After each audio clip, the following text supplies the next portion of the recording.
जीव मन को कैसे एकाग्र करे, किस प्रकार से लगाने से अपने इष्ट के प्रति मन को कैसे लगाना चाहिए और किस प्रकार से जीव आवागमन के चक्र से मुक्त हो सकता है। इन दोनों प्रश्नों के उत्तर रामाश्रम सत्संग मथुरा के मध्य प्रदेश के प्रथम आचार्य ब्रह्मलीन परम संत श्री महेंद्र प्रभात गोस्वामी जी महाराज ने अपने आध्यात्मिक जीवन में जो उन्होंने अपने अनुभव के द्वारा जो खरा पाया, उन्होंने अपने जीवन में जो प्रैक्टिकल करके जो उस बात को सिद्ध पाया, उसी को संजीवनी नामक ग्रंथ में एक कबीर साहब की पद्य रचना के द्वारा और उस बात को उन्होंने अपने सामने रखा है कि जिसमें उन्होंने ये बताया है उस पद्य रचना में कि जीव किस प्रकार से अपने मन को लगाएगा तब उसको और अपने आवागमन के चक्र से मुक्त होगा। तो उसके लिए उन्होंने 4 उदाहरण दिए हैं।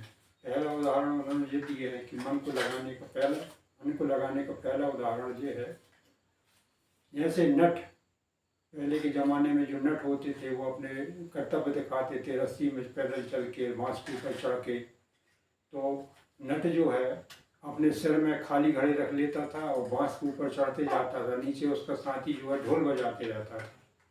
लेकिन नट अपनी सुरति जो है, मन की सुरति को बाँस के ऊपर एक कंसंट्रेट करते रहता था, घड़े नहीं गिरने देता था और बाँस में अपनी सुरति लगा के और चढ़ जाता था। दूसरा उदाहरण उन्होंने जो दिए हैं उस जमाने के अनुसार, कबीर साहब को उस जमाने में सर्प का, भुजंग का एक उदाहरण समझ में आया। जैसे भुजंग यानी सर्प, जो ओस चाटने के लिए जंगल में घूमता है तो ओस भी चाटते जाता है और मणि के तरफ भी उसका चिंतन लगा रहता है। उसकी जो मणि होती है, सर्प के सिर में जो मणि होती है उसका चिंतन भी बना रहता है और कभी चाटता है कभी चिंतन में करता है। लेकिन मणि यदि उसकी छिन जाती है तो तुरंत उसके प्राण निकल जाती है, इतना उसका मणि के प्रति उसका अट्रैक्शन रहता है। ऐसा एकाग्र मन होना चाहिए कबीर साहब के अनुसार।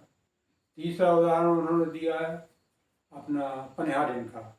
जैसे पनिहारिन जो है कुएं से जल भरने के लिए जाती हैं, जल भर के घड़े के ऊपर खड़ा रख के सिर के ऊपर और चलते जाती है और सखियों से बात भी करते जाती है और हाथ से हाथ हिला के भी बात करती है, लेकिन घड़े में उसका अट्रैक्शन बना रहता है, घड़े गिरने नहीं देती और बात भी करते जाती है लेकिन घड़े गिरते नहीं।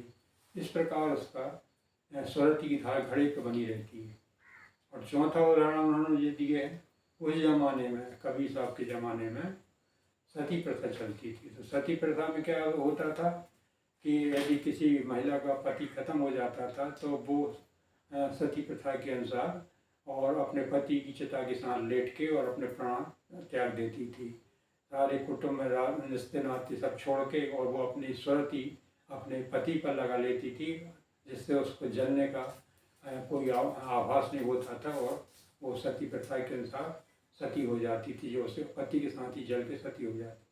उसका सुरति किस पर रहती है? अपने पति पर। इस प्रकार 4 उदाहरणों से कबीर साहब ने इस पद्य रचना में और मन को कैसे अपने इष्ट के प्रति लगाना चाहिए, जिस प्रकार से पनिहारिन घड़े पर सुरति लगाती है, भुजंग जो है अपने मणि पर सुरति लगाए रहता है, नट अपने घड़े पर सुरति लगाए रहता है, बाँस पर सुरति लगाए रहता है और सती अपने पति पर सुरति लगाए रहती। इस प्रकार की सुरति यानी अपना ध्यान अपने इष्ट पर लगाए जो व्यक्ति या जो जीव या जो भक्त अपने इष्ट पर लगाएगा, तब वो अपने लक्ष्य को प्राप्त कर सकता है और आवागमन के चक्र से मुक्त हो सकता है।